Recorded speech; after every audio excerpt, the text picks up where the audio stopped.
Dahil halos gabi-gabi ay pinapasok ako ni Tito Gary sa aking silid.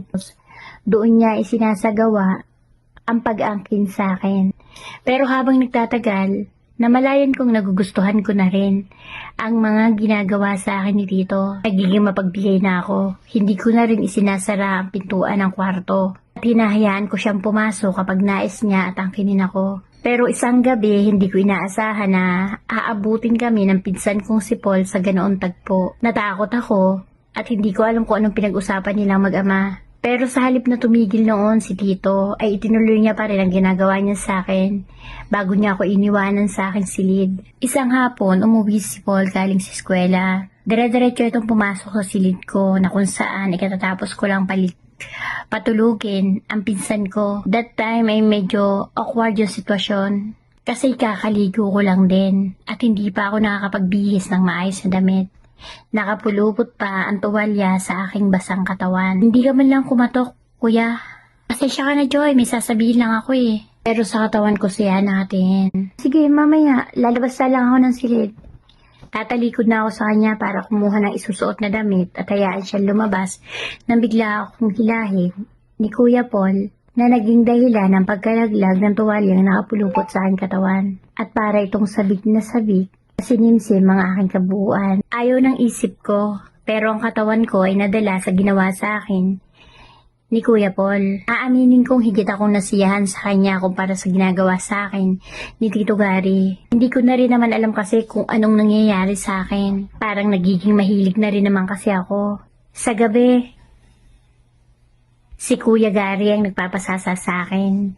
Sa hapon naman, o sa tanghali, o bawat may pagkakataon ay tumetiempo sa akin si Kuya Paul. Parehas ko silang napagbibigyan, nai-enjoy. Si Kuya Paul naman, okay lang din. Napapanigayan niya naman ako ng gusto. Kaya lang higit itong mas mahilig. Sa gabi gusto din niyang tumalisi sa akin o gusto niya pasukin ko siya sa kanyang silid. Isang beses nga inabot siya ni Tito na may ginagawa sa akin. Kaya ako sumusunod na lang sa ikot ng buhay. Nakaraan pa ang ilang buwan, dumating na rin si Tita Dolly. Ako para na naman probinsya nang hindi makabasag pinggan. Pero sa gabi, may mga pagkakataong sumasalisi pa rin si Kuya Paul sa akin silid.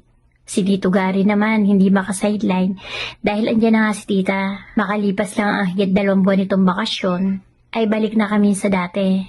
Year 2020, may iniuwing babae si Kuya Paul sa bahay at nagsama sila.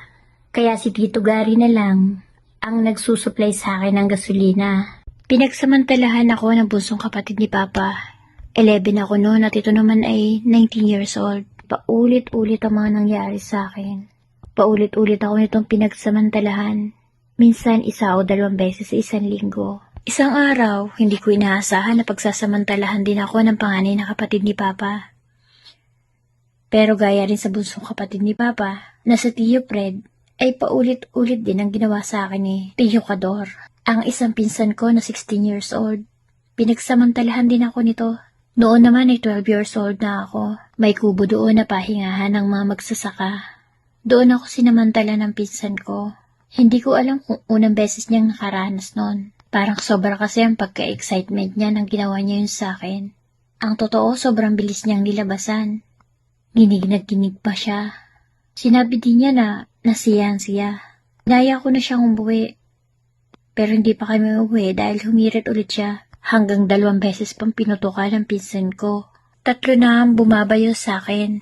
Minsan sa 1 linggo. Lahat sila nagagamit ako.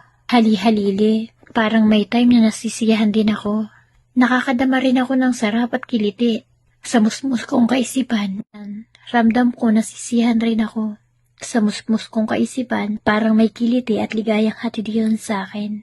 Nang bumalik si Tio Cador sa pamilya niya, nabawasan na ang gumagalaw sa akin. Pero nang mag 14 years old naman ako, nadagdagan na ulit. Dahil yung isang pinsan ko na malapit lang sa amin ang bahay, 19 years old siya noon, ay may ginawa rin sa akin. Siya ang pang-4 kong karanasan at sa kanya ako nakaranas na naliligayahan. Yung totoong kaligayahan. Yung siyang-siya, tumitirik ang mata at nakakarating sa hangganan. Ako naman, Patuloy pa rin akong ginagamit ng tiyuhin ko at ng isa kong pinsan.